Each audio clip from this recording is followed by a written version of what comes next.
Hi, ಇವತ್ತು ನಾನು ಒಂದು ಪ್ರೋಟೀನ್ ಜ್ಯೂಸ್ ಮಾಡ್ತಾಯಿದ್ದೀನಿ. ಅದನ್ನು ಹೇಗೆ ಮಾಡೋದು, ಅದಕ್ಕೆ ಏನೇನು ಪದಾರ್ಥ ಬೇಕು ಅಂತ ನೋಡೋಣ ಬನ್ನಿ. ಒಂದು 6 ಬಾದಾಮಿ ಬೀಜ ತೊಗೊಂಡಿದ್ದೀನಿ, ಒಂದು ಸ್ವಲ್ಪ ಸೂರ್ಯಕಾಂತಿ ಬೀಜ ತೊಗೊಂಡಿದ್ದೀನಿ, ಒಂದು ಸ್ವಲ್ಪ ಕಲ್ಲಂಗಡಿ ಬೀಜ ತೊಗೊಂಡಿದ್ದೀನಿ, ನಂತರ ಒಂದು ಸ್ವಲ್ಪ ಕುಂಬಳಕಾಯಿ ಬೀಜ ತೊಗೊಂಡಿದ್ದೀನಿ. ಎಲ್ಲವನ್ನೂ ಒಂದೊಂದು ಟೀ ಸ್ಪೂನಷ್ಟು ಮಾತ್ರ ತೊಗೊಂಡಿದ್ದೀನಿ.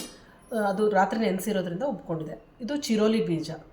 ನಂತರ ಒಂದು ಸ್ವಲ್ಪ ಒಣ ದ್ರಾಕ್ಷಿ ತೊಗೊಂಡಿದ್ದೀನಿ, ಒಂದು ಬಾಳೆಹಣ್ಣು ತೊಗೊಂಡಿದ್ದೀನಿ, 2 ಡೇಟ್ಸ್ ತೊಗೊಂಡಿದ್ದೀನಿ, 1 ಆ್ಯಪಲ್ ತೊಗೊಂಡಿದ್ದೀನಿ, ನಂತರ 1 ಟೀ ಸ್ಪೂನಷ್ಟು ಅಗಸೆ ಬೀಜ ತೊಗೊಂಡಿದ್ದೀನಿ.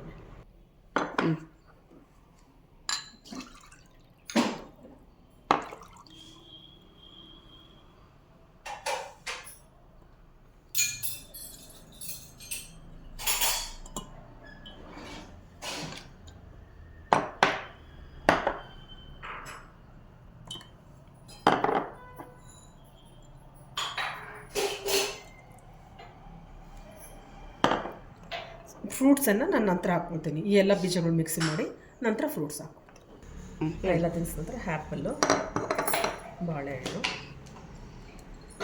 ನಂತರ ಡೇಟ್ಸು ಬೀಜ ತೆಗೆದು ಹಾಕ್ಕೊಳ್ಬೇಕು.